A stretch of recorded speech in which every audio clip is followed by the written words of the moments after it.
Hola, ¿cómo están?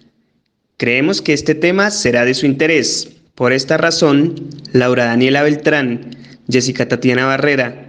Ana Milena Corredor y yo, Omar Yesid Suárez, les hablaremos sobre la soberanía estatal, los derechos humanos y en especial de si es un estado de necesidad la tortura.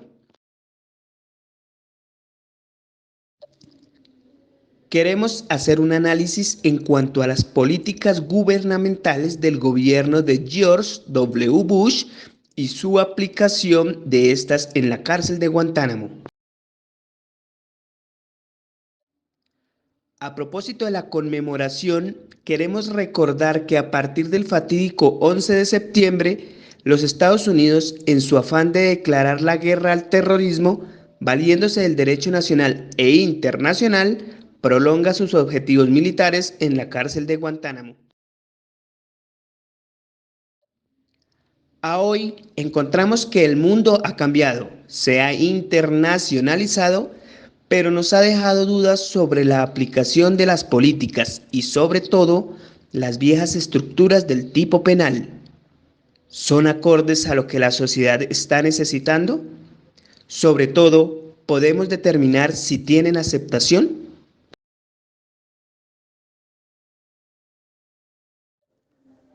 Sobre la política del presidente W. Bush y cómo violentó los tratados internacionales valiéndose de la legislación de Estados Unidos y de su constitución que le dio potestad a él y a la corte militar de su país para hacer actos extremos en Guantánamo.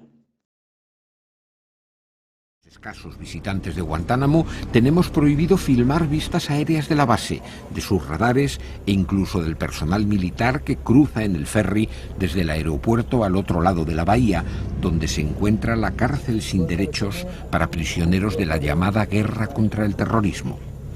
Durante 6 años han pasado por ella cerca de 800 detenidos ilegales de 40 nacionalidades diferentes, de los cuales 285 todavía permanecen en sus celdas.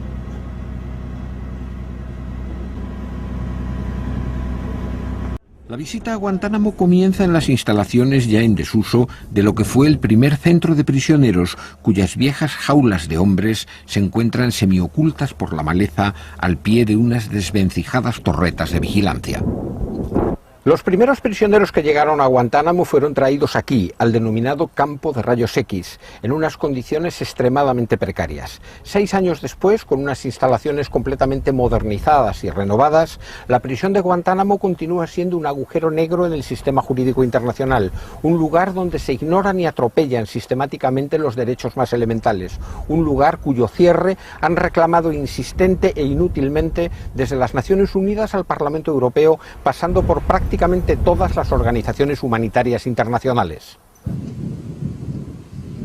Inaugurado el 11 de enero de 2002, el campo de rayos X solo se utilizó durante 3 meses, pero su imagen siniestra ha permanecido en la memoria colectiva.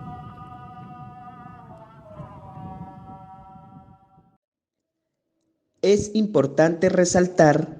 cómo se fijó una posición por el gobierno de Bush para exteriorizar su intento de justificar e interpretar su actuación en los procedimientos aplicados en Guantánamo. Por esto, los Estados Unidos dan su propia definición de tortura, pero no es la de la Convención contra la Tortura y otros tratados o penas crueles, inhumanos o degradantes. Recordemos que estamos inmersos en la evolución del derecho internacional y cómo los Estados Unidos pasaron de ser un ejemplo desde 1945 por sus cambios ideológicos y legales, tras haber ejercido un fuerte liderazgo y haber sido un gran promotor de los derechos humanos. Esto se fue desvirtuando por anteponer sus intereses domésticos frente a aquellos de la comunidad internacional.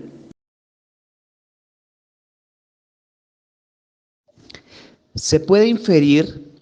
que Estados Unidos comienza a adoptar una posición autónoma en el sistema internacional respecto de las obligaciones que está dispuesto a cumplir y los derechos que está dispuesto a respetar. Se puede afirmar con esto que se generan reacciones de diferentes países, quienes han considerado que deben existir garantías mínimas frente al respeto de ciertos derechos, como son los que se le han desconocido a los detenidos en Guantánamo, por ejemplo, el derecho al debido proceso y la prohibición contra de la tortura.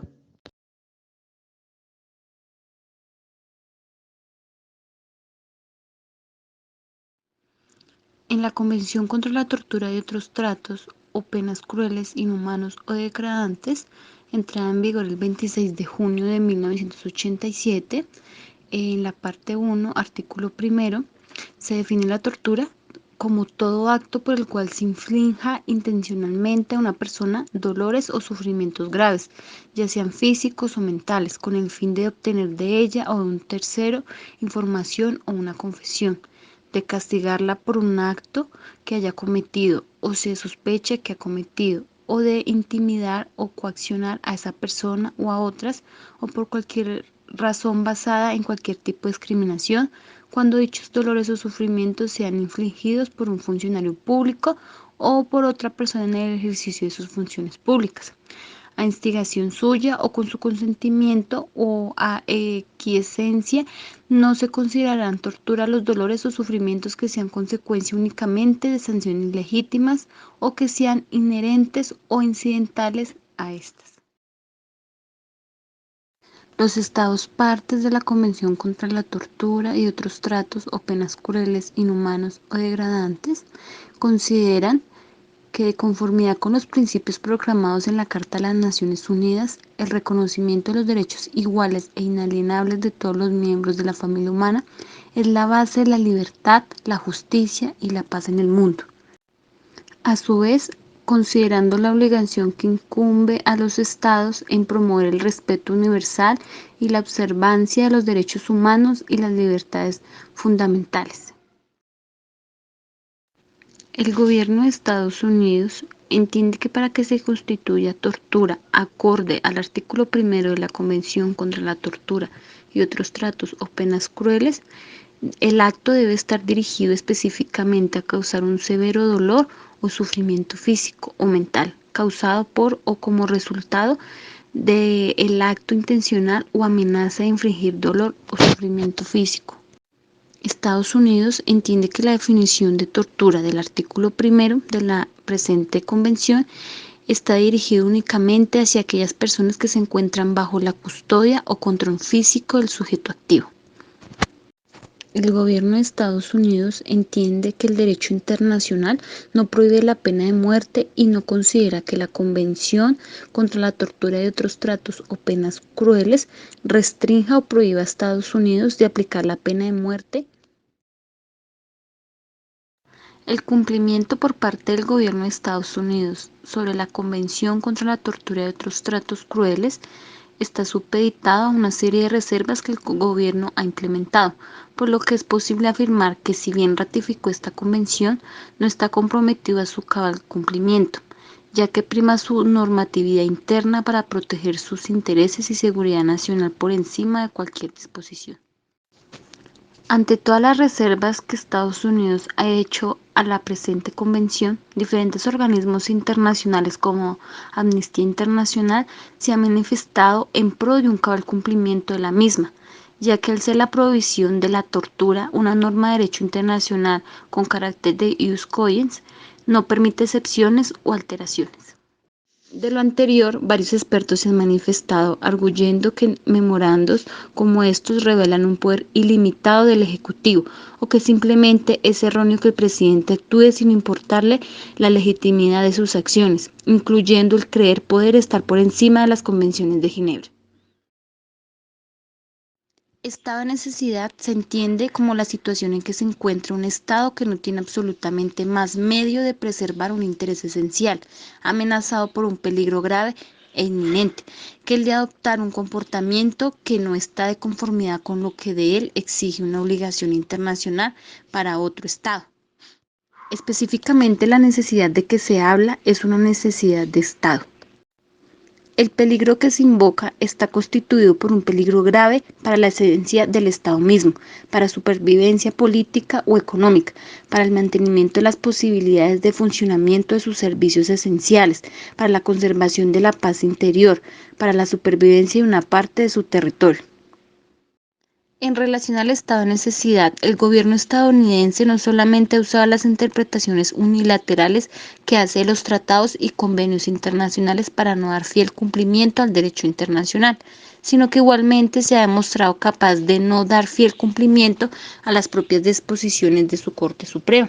ya que si ésta llegara a determinar que el estado de necesidad no justifica la violación del estatuto criminal, el gobierno podría aún invocar la defensa propia, que se encuentra regulada en el capítulo 7 de la Carta de las Naciones Unidas en su artículo 51.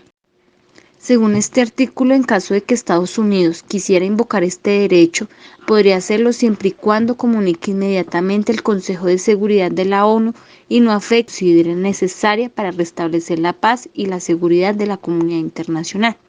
Por esta razón, Estados Unidos podría invocar su derecho a la defensa propia, tal cual como lo dispone la Carta de las Naciones, al permitir a cualquiera de sus miembros invocar la legítima defensa individual o colectiva en caso de ataque armado contra uno de ellos.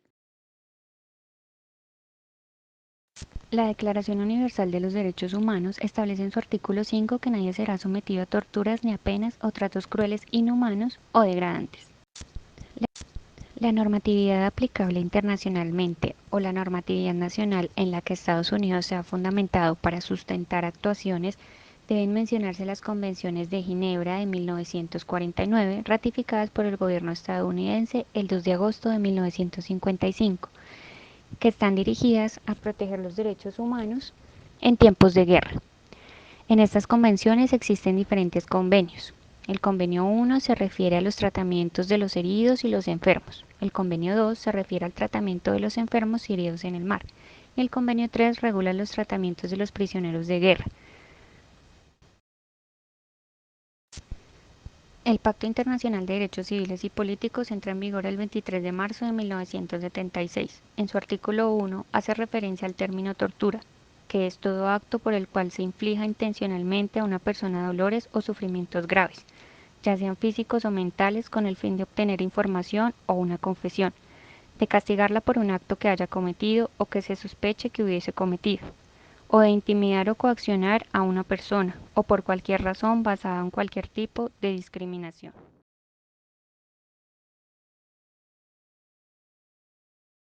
La Convención contra la Tortura y otros tratos o penas crueles, inhumanos o degradantes es una de las convenciones internacionales principales en materia de derechos humanos contra la tortura. Fue adoptada por la Asamblea General de las Naciones Unidas el 10 de diciembre de 1984 y entró en vigor el 26 de junio de 1987, al haber sido alcanzado el número de ratificaciones necesario. Su antecedente más inmediato fue la Declaración sobre la protección de todas las personas contra la tortura y otros tratos o penas crueles, inhumanos o degradantes, aprobados por la Asamblea General de las Naciones Unidas el 9 de diciembre de 1975. Esta convención buscaba impedir absolutamente el uso de las torturas por parte de los estados, sin admitir ninguna excusa ni situación extraordinaria, como la guerra o cualquier otra emergencia.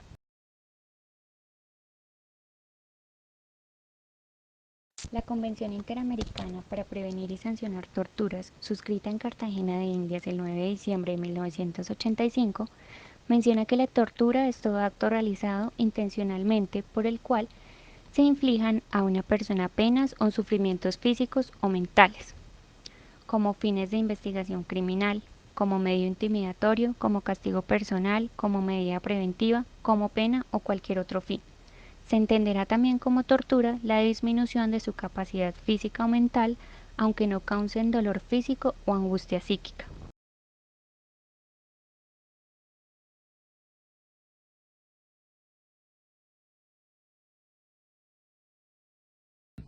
Así lo expresa el 2 veces presidente norteamericano en el libro de memorias que acaba de publicar bajo el título de Decision Points, y empezado a torturar prisioneros para conseguir información sobre eventuales ataques. Lejos de arrepentirse, Bush aseguró que los médicos le confirmaron que la tortura no deja secuelas permanentes y que de esta manera sirve para salvar vidas. En este sentido, se puede observar que el presidente Bush, al ampliar la definición de tortura y consecuentemente al ampliar su interpretación frente a tratados y normatividad que regulan la materia, abre el espectro para legitimar actos que desde su punto de vista no estarían cobijados por los mismos. De esta forma, en el caso particular, la interpretación de lo que se entiende como tortura para los Estados Unidos difiere gradualmente a la definición dada por la comunidad internacional, teniendo en cuenta que para Estados Unidos dicho concepto abarca actuaciones que, si bien pueden generar dolor físico, no constituyen tortura. A pesar de lo anterior, es importante resaltar que la reacción de la comunidad internacional ha sido absolutamente negativa, pues consideran por un lado que este tipo de interpretaciones son contrarias a la normatividad internacional y por otra parte que el presidente Bush, actuando como comandante en jefe, no estaba en capacidad de saltarse las convenciones de Ginebra, la Convención contra la Tortura y otros actos crueles, inhumanos y degradantes, o el Estado contra la tortura del propio gobierno norteamericano. Adicionalmente, algunas de estas técnicas, como desnudar a un detenido, privarle del sueño o ponerle una capucha sobre la cabeza, están prohibidas en el Manual de Campo de los Estados Unidos. A pesar de ello, entre el 2002 y el 2005, el Departamento de Justicia autorizó a los agentes de la CIA a aumentar la presión sobre los detenidos, en aras de proporcionar la seguridad nacional, recurriendo a métodos de interrogatorio que incluso hoy en día el propio Estado los considera como una tortura. La Agencia Central de Inteligencia CIA es un servicio de inteligencia exterior de naturaleza civil del Gobierno Federal de los Estados Unidos, encargado de recopilar, procesar y analizar información de seguridad nacional de todo el mundo, principalmente mediante la utilización de la inteligencia humana. Las controversias alrededor de la CIA se centran en el desarrollo de actividades ilegales a lo largo de su historia, como experimentos sobre humanos sin consentimiento mediante el uso de agentes químicos, violaciones de los derechos humanos, torturas, secuestros, encarcelamientos clandestinos o tráfico de drogas. La CIA también ha ordenado el asesinato o el apoyo a tentativas de asesinato de líderes políticos, cuya categoría legal se enmarca dentro del derecho consuetudinario de las leyes de guerra. Si bien los instrumentos generales sobre derechos humanos no distinguen entre las formas de afectar el derecho a la integridad personal, surgen elementos en el actual estado del derecho internacional de los derechos humanos, los cuales plantean cierta necesidad de hacer esa distinción entre tortura y otras formas de afectación. Por ello, en el año 2015 se presenta un proyecto de ley por los senadores estadounidenses John M. McCain y Dianna Feinstein. La ley propuesta requeriría que todos los organismos del gobierno estadounidense cumplan las normas contempladas en el Manual del Campo del Ejército sobre las técnicas de interrogatorio y que revisen y actualicen el manual con regularidad para asegurarse de que refleje las mejores prácticas actuales y cumpla con todas las obligaciones legales de los Estados Unidos. En virtud de lo anterior, cabe mencionar que la tortura es ilegal bajo las leyes estadounidenses e internacionales desde hace mucho tiempo. Estados Unidos ha ratificado la Convención contra la Tortura y otros tratos o penas crueles, inhumanos o degradantes, así como tratados que prohíben el uso de la tortura y otros abusos. Ya que las condiciones de las detenciones, manteniéndolos en la clandestinidad, incomunicados, aislados, en objeto de indefensión a las que son reducidas las víctimas, al impedírseles y desconocérseles toda forma de protección o tutela de sus derechos, hacen sumamente factible la aplicación de tortura sobre las víctimas por parte de los agentes de la CIA. Se puede concluir, y según el análisis realizado, que una de las potencias mundiales como Estados Unidos, que predica pero no aplica, ha realizado actos de tortura según la definición de la ONU, pero según su definición no se aplica. De esta manera, se observa que en el 2008 comienza nuevamente una polémica fuerte de la pena de muerte para detenidos en Guantánamo. Una vez más, se demuestra que a pesar de los numerosos intentos por parte de las Cortes Federales y la Corte Suprema para limitar el poder de la administración Bush, siguen surgiendo temas controversiales por parte de los militares, que creen tener el poder decisorio absoluto sobre estos temas. Abonado a lo anterior, se demuestra en la actualidad los constantes abusos policiales que se registran y las múltiples reformas institucionales y directrices para la actuación policial. La Comisión observa que muchas cuestiones relacionadas con el uso excesivo de la fuerza por la policía pueden enmarcarse en la incapacidad de los estados para prevenir estas violaciones. La Comisión detalla algunas directrices pertinentes relativas a la formación y la regulación interna de las fuerzas policiales, con el fin de prevenir el uso excesivo de la fuerza y proteger así a las personas de los tratos crueles, inhumanos o degradantes o de la tortura, así como de las privaciones arbitrarias del derecho a la vida. Lo anterior da conflictos y se analiza que en este caso la soberanía estadounidense primó sobre esta concepción de los derechos humanos internacionales, y pese a las múltiples recomendaciones que hizo la Convención de Tortura a Estados Unidos, esta nunca las acató. Tras estas recomendaciones, en la actualidad Estados Unidos aún toma con poca seriedad las recomendaciones dadas por la ONU, y su soberanía permanece intacta, aunque se puede decir, como lo dice la legislación alemana, que la tortura puede ser viable en casos de extrema necesidad. Para nuestro concepto, el Estado nunca se debe rebajar a estas medidas. Muchas gracias por ver nuestro análisis y citamos nuestras fuentes, tales como el libro de Derecho y la Guerra de Administración de George W. Bush, de María Dávila, y de la violencia policial de afrodescendientes en Estados Unidos.